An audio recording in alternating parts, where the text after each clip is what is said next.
بسم اللہ الرحمن الرحیم۔ السلام علیکم، میں آپ کو اپنے چینل میں خوش آمدید کہتی ہوں۔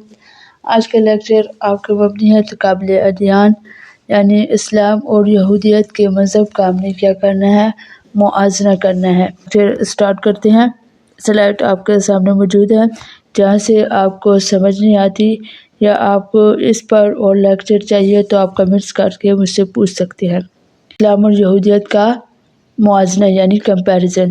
اسلام اور یہودیت دونوں بڑے انہامی مذہب ہیں جو ایک اللہ پر ایمان رکھتے ہیں اور اپنے نسب کو حضرت ابراہیم علیہ السلام سے جوڑتے ہیں۔ دونوں مذاہب میں بہت سی مشترکہ اقدار پائی جاتی ہے، یعنی اسلام اور یہودیت جو مذہب ہے اس میں بہت زیادہ کیا ہے، مشترکہ یعنی ملتی جلتی جو ہے وہ خصلتیں، یعنی اسلام کے جو مذاہب ہے جو توحید ایک اللہ کو ماننا، یہ جب آگے میں آپ کو پوری تفصیل سے بتاؤں گی تو اس میں یہ کہتے ہیں کہ یہ دونوں جو ہے نا مشترک ہے، ٹھیک ہے، لیکن کچھ اہم عقائد اور عبادت میں فرق بھی ہے کہ بظاہر یہ جو اس میں کچھ جو ہے نا مذہب ہمارے اسلام کے مذہب جو ہے وہ یہودیت سے ملتے ہیں، لیکن اس میں کہتے ہیں کہ کچھ عقائد اور عبادت کیا ہے، مختلف ہے۔ جس طرح آپ دیکھ سکتے کہ عقائد کیا ہے، ہمارا کیا عقیدہ ہے۔ دونوں مذہب میں خدا کو ایک مانا جاتا ہے، ٹھیک ہے، مسلمان بھی خدا کو ایک مانتے ہیں اور یہودی جو ہے وہ بھی خدا کو ایک مانتے ہیں جو کائنات کا خالق اور حاکم ہے۔ تاہم اسلام میں توحید پر زور دیا گیا ہے، یعنی اللہ تعالیٰ کی وحدانیت پر زور دیا گیا ہے۔ اب اگر آپ اس پہ قرآن پاک کا حوالہ دینا چاہتی ہیں تو آپ اس میں قرآن پاک کے حوالے سے سورۃ الاخلاص لکھ سکتی ہیں۔ اگر آپ کی عربی اچھی ہے تو آپ عربی لکھ کر سورۃ الاخلاص بیچ میں لکھ سکتی ہیں پوری عربی کے ساتھ، اور اللہ تعالیٰ کی وحدانیت اس میں جو ہے وضاحت کر سکتے ہیں، اور اس کے علاوہ آپ جو ہے نا پہلا کلمہ بھی لکھ سکتے ہیں۔ اس طرح آپ نے قرآن پاک کا حوالہ جو ہے آیات مبارکہ سے، حدیث کے حوالے سے یہودیت، جبکہ یہودیت میں خدا اور بنی اسرائیل کے درمیان عہد پر توجہ دی جاتی ہے، کمپیریزن کر رہے ہیں۔ تو اسلام میں ہمارے مذہب میں کیا ہے، دونوں مذاہب وہ کہتے ہیں کہ وہ اللہ کو مانتے ہیں، ٹھیک ہے، ہم اللہ کو مانتے ہیں اور اللہ کو واحد مانتے ہیں، جبکہ یہودی جو ہے وہ خدا کو بھی مانتے ہیں اور بنی اسرائیل کے درمیان جو ان کا معاہدہ ہوا تھا اس پر وہ کیا کرتے ہیں، زور دیتے ہیں، اس کو وہ کیا کرتے ہیں، ترجیح دیتے ہیں۔ اسلام میں حضرت محمد صلی اللہ علیہ وآلہ وسلم کو آخری نبی مانا جاتا ہے، جبکہ یہودیت میں حضرت محمد صلی اللہ علیہ وآلہ وسلم کو نبی نہیں مانا جاتا۔ آپ کو ان کے مذہب کا اور ہمارے مذہب کا جو کمپیریزن کرنے کا مقصد تھا، جو موازنہ کرنے کا مقصد تھا، وہ آپ کو پتہ چل رہا ہے۔ مین بات آپ نے اس کی انڈر لائن کر لینی ہے، ٹھیک ہے۔ اسلام میں ہمارے پیارے نبی حضرت محمد صلی اللہ علیہ وسلم کو آخری نبی مانا جاتا ہے، جبکہ یہودیت کے مذہب میں حضرت محمد صلی اللہ علیہ وسلم کو آخری نبی نہیں مانا جاتا اور عبرانی انبیاء کرام علیہ السلام کی تعلیمات کو تسلیم کرتے ہیں۔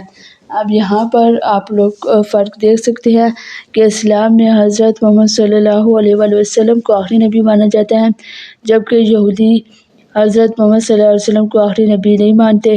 وہ فوقیت کس چیز کو دیتے ہیں، کس چیز کو تسلیم کرتے ہیں، عبرانی انبیاء کرام علیہ السلام کی تعلیمات کو وہ تسلیم کرتے ہیں۔ اگلا پوائنٹ ہے مقدس کتابیں۔ تو قرآن پاک کی سب سے یعنی اسلام کی مقدس کتاب کون سی ہے؟ قرآن مجید۔ اسلام کی مقدس کتاب قرآن مجید ہے جو حضرت محمد صلی اللہ علیہ وآلہ وسلم پر نازل ہوئی اور اسے اللہ کا آخری پیغام مانا جاتا ہے۔ یہودی جو ہے وہ تورات کو اور عبرانی تعلیمات کو کیا کہتے ہیں، فوقیت دیتے ہیں، ترجیح دیتے ہیں، اور اس میں جو قوانین ہے، تاریخ ہے اور خدا کے ساتھ ساتھ وہ کیا کرتے ہیں، بنی اسرائیل کے تعلقات کو بھی اس میں بیان کیا گیا ہے۔ عبادات میں نماز آ جاتی ہے۔ دونوں مذاہب میں نماز کی اہمیت ہے۔ مسلمان دن میں 5 وقت نماز پڑھتے ہیں، جبکہ یہودی دن میں 3 مرتبہ نماز پڑھتے ہیں۔ غذائی قوانین۔ دونوں مذاہب میں کھانے پینے کے حوالے سے سخت قوانین ہیں۔ اسلام میں حلال کا نظام ہے، جبکہ یہودیت میں قوانین غذائی قوانین۔ دونوں مذاہب میں کھانے پینے کے حوالے سے سخت قوانین ہیں۔ اسلام میں حلال کا نظام ہے جبکہ یسر قوانین رائج ہے۔ اب آپ کو میں تھوڑا سا ڈیفائن کرتی ہوں کہ کوثر مذاہب یعنی کوثر قوانین کون سی ہے یہودیت کے ہاں۔ دونوں مذاہب میں خنزیر کے گوشت کو حرام قرار دیا گیا ہے۔ کوثر قوانین یہودیت کے وہ غذائی اصول ہیں جو یہودیوں کی غذا کو شرعی لحاظ سے جائز یا حلال بناتے ہیں۔ یہ قوانین عبرانی بائبل یعنی تورات اور تالمود میں دیے گئے ہیں اور یہودی مذہبی روایات میں ایک اہم کردار ادا کرتے ہیں۔ کوثر قوانین بہت تفصیل سے ہیں اور مخصوص اصولوں پر عمل کرتے ہوئے کھانے پینے کی اجازت دیتے ہیں۔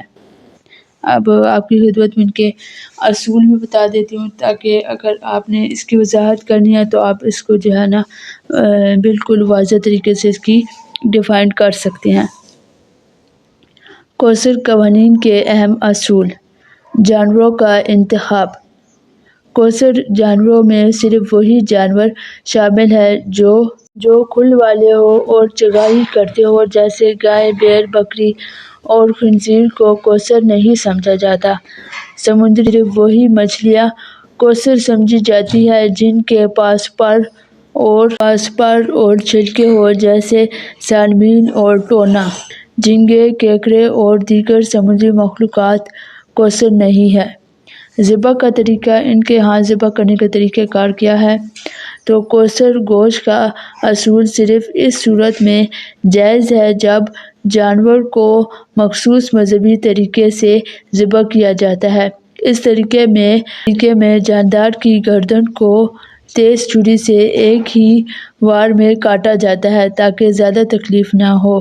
جانور کو ذبح کرنے والا شخص مذہبی تعلیمات کے مطابق تعلیم یافتہ ہونا چاہیے۔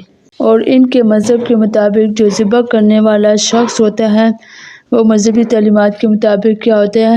تعلیم یافتہ ہونا چاہیے اور اس کو وہ شہید کہتے ہیں۔ خون کا اخراج۔ یہودی قوانین کے مطابق خون کا استعمال منع ہے، اس لیے ذبح کے بعد جانور کا خون مکمل طور پر نکالنا ضروری ہوتا ہے۔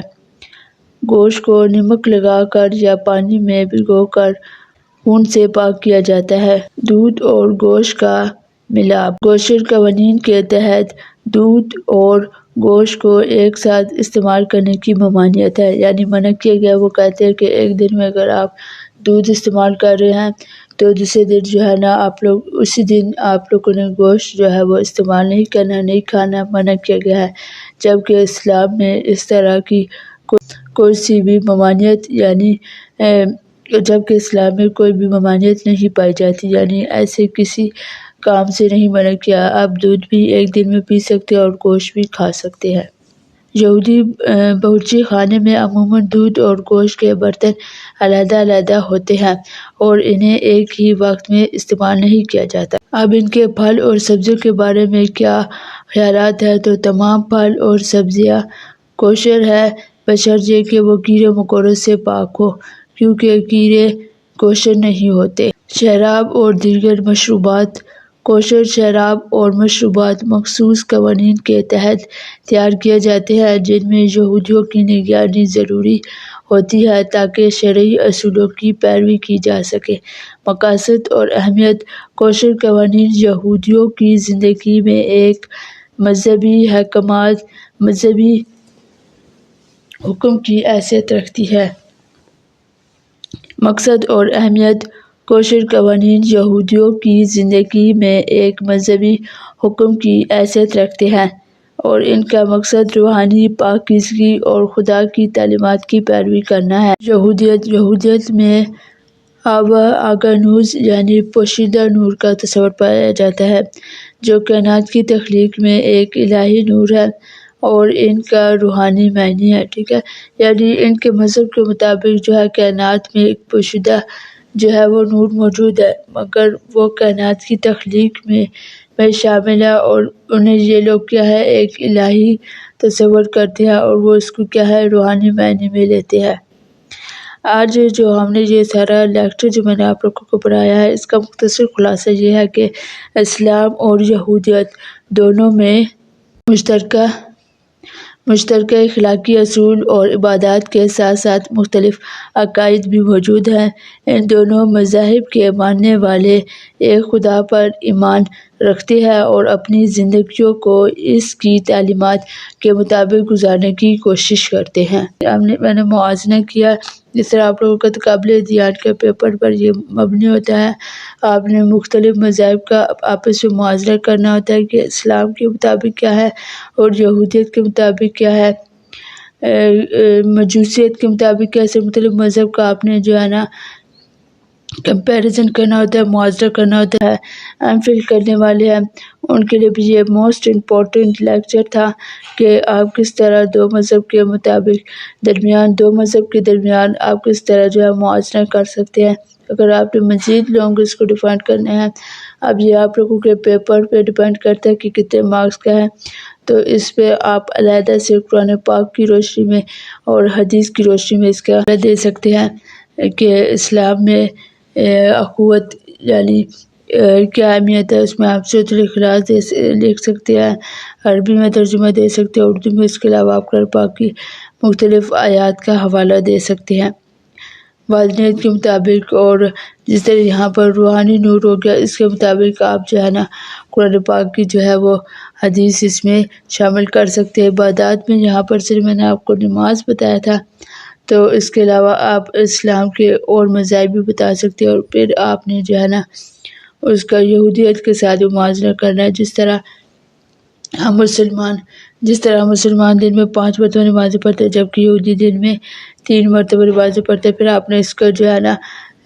کلچر جو ہے اسلام کا اور یہودیوں کا، ان دونوں کو آپ نے ڈیفائن کرنا ہے۔ میں امید کرتی ہوں کہ آج کا لیکچر آپ لوگوں کو سمجھ آ گیا ہوگا۔ اگر آپ لوگوں کو سمجھ نہیں آیا، یا اگر آپ نے کسی اور مذاہب کے مطابق تقابل ادیان یعنی موازنہ کرنا ہو، کمپیریزن کرنا ہو، تو آپ مجھے اس ویڈیو میں کمنٹس کر کے بتا سکتے ہیں۔ اگر آپ لوگوں نے آن لائن کلاسز جوائن کرنی ہے یا PDF فائل آپ لوگوں نے پرچیز کرنی ہے، دی گئے نمبر کے ذریعے آپ مجھ سے رابطہ فرما سکتے ہیں۔ چینل کو لائک اور سبسکرائب کریں تاکہ آپ کو بر وقت۔ آخر میں اللہ تعالیٰ سے دعا ہے کہ ہمیں آخرت کے امتحان کے ساتھ دنیا کے امتحان میں بھی کامیابی عطا فرمائے۔ زندگی رہی تو ملتے اگلی ویڈیو میں، تب تک کے لیے اللہ حافظ۔